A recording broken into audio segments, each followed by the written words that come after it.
Yung akala mo na okay ka, pero hindi pa pala. Yung akala mo na masaya ka,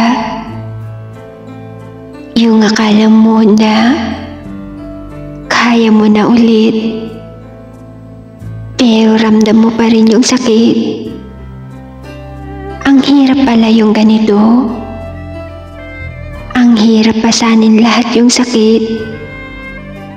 Dahil ramdam mo yung bigat, dulot ng kanyang pasakit. Minsan napapaisip nilang ako, tama ba ang naging desisyon ko? Tama ba ito na ikailayuan ko? Tama ba na hindi na ako magpaparamdam sa'yo?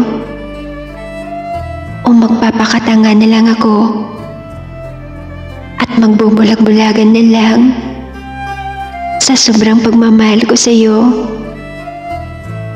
Akala ko kasi ay ayos na okay na lahat sa pagitan nating dalawa. Pero ang totoo ay hindi pa pala. Naging bulag sa katotohanan. Hindi na ako sa'yo at hindi na ako ang mundo mo.